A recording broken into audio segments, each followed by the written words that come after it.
saat Yamaha dan Honda sedang berjuang mati-matian mengejar ketertinggalan, MotoGP justru mencabut senjata terkuat mereka, data balap real time.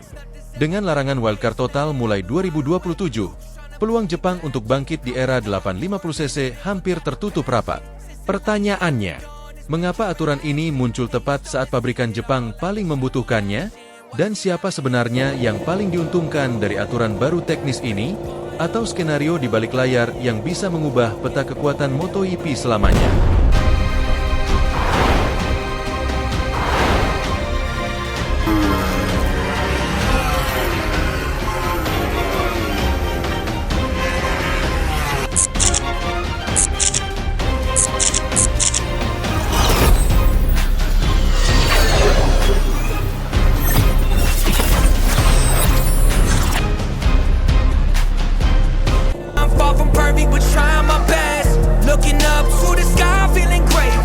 Motor ekstra di grid yang tidak ada dalam daftar pembalap reguler?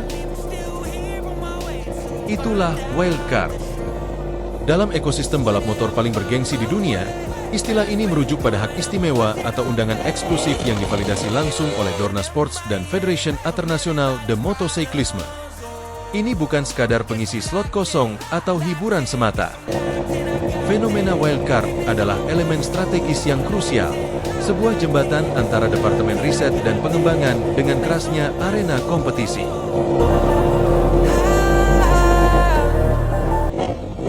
Bagi pabrikan raksasa seperti Ducati, KTM, atau Aprilia, menurunkan pembalap wildcard, yang biasanya adalah test rider utama mereka, adalah kesempatan emas melakukan validasi data. Bayangkan, saat Francesco Bagnaia atau Marc Marquez fokus mengejar poin, pembalap wildcard turun dengan motor laboratorium. Mereka membawa komponen purwarupa untuk musim depan, aerodinamika yang lebih ekstrim atau sasis eksperimental yang belum pernah dilihat publik. Mengapa data tes privat saja tidak cukup? Karena lintasan balap asli memberikan variabel yang mustahil direplikasi dalam simulasi tunggal. Tekanan ban yang berubah-ubah, temperatur aspal yang dipengaruhi karet ban dari kelas lain, hingga turbulensi udara saat berada di belakang pembalap lain adalah data yang hanya didapat saat balapan sesungguhnya. Namun, mulai musim 2027, MotoGP resmi melarang penampilan wildcard untuk seluruh pabrikan, menandai perubahan aturan. Dengan sistem pemantauan tekanan ban secara real-time akan tetap dipertahankan dan berlanjut ke era baru. Aturan ini bertujuan menstabilkan kompetisi saat beralih ke mesin 850cc dan pemasok ban baru. Pabrikan seperti Ducati sudah memiliki basis data yang sangat luas dari 6 motor di lintasan. Mereka tidak terlalu bergantung pada wildcard, poin yang sangat krusial. Keunggulan kuantitas motor di lintasan adalah senjata rahasia yang kemungkinan membuat Ducati tetap berada di atas angin meskipun aturan wildcard diperketat. Berikut adalah analisis mengapa dominasi jumlah motor Ducati membuat larangan wildcard tidak terlalu berpengaruh bagi mereka. Laboratorium berjalan, 6 motor versus 4 motor. Saat pabrikan lain hanya memiliki 4 motor, seperti Yamaha, atau 4 motor, seperti KTM, Honda, Aprilia, Ducati memiliki 6 sensor data yang bekerja secara bersamaan setiap akhir pekan balap.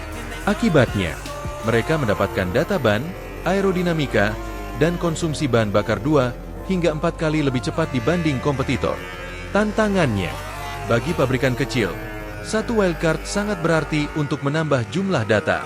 Bagi Ducati, kehilangan wildcard hampir tidak terasa karena mereka sudah punya sampel data yang sangat besar dari pembalap reguler 2. Pembagian tugas pengujian dengan 6 pembalap, Ducati bisa menitipkan pengujian komponen kecil ke tim satelit, seperti Gresini atau VR46, tanpa mengganggu fokus pembalap utama di tim pabrikan. Pembalap satelit secara tidak langsung berfungsi sebagai test rider dalam kondisi balapan sungguhan, sesuatu yang tidak bisa dilakukan pabrikan yang hanya punya sedikit motor tanpa wildcard. Validasi data yang lebih akurat seringkali. Satu komponen baru cocok untuk satu pembalap tapi tidak untuk yang lain. Dengan 6 pembalap dengan gaya balap berbeda, Ducati bisa langsung memvalidasi apakah sebuah komponen baru bekerja secara universal atau hanya spesifik. Pabrikan lain harus menunggu sesi tes resmi untuk mendapatkan validasi seluas itu. Kesenjangan yang semakin lebar. Aturan larangan wildcard ini berisiko menciptakan efek samping yang tidak disengaja. Berkurangnya ketajaman test rider pembalap penguji seperti Dani Pedrosa atau Alex Espargaro tetap kompetitif karena mereka sesekali ikut balapan. Tanpa wildcard, test rider hanya akan berputar sendirian di sirkuit kosong. Mereka akan kehilangan feeling kompetisi dan kecepatan puncak, sehingga masukan, feedback, mereka untuk pengembangan motor mungkin tidak lagi seakurat saat mereka masih aktif mencicipi atmosfer balapan. Sistem konsesi saat ini memberikan jatah wildcard lebih banyak bagi tim yang performanya buruk agar mereka cepat mengejar. Dengan dihapusnya aturan ini di 2027, pabrikan yang sedang terpuruk kehilangan salah satu alat tercepat untuk melakukan riset di lintasan. Ini berpotensi membuat dominasi tim papan atas bertahan lebih lama karena tim bawah sulit melakukan lompatan teknis. Risiko saat mengganti pembalap cedera. Jika seorang pembalap reguler cedera, tim akan memanggil test rider sebagai pengganti. Karena test rider tersebut sudah lama tidak merasakan atmosfer balapan, akibat tidak ada jatah wildcard, mereka mungkin akan kesulitan beradaptasi dengan ritme balap yang sangat cepat, yang justru bisa membahayakan diri sendiri atau pembalap lain di lintasan.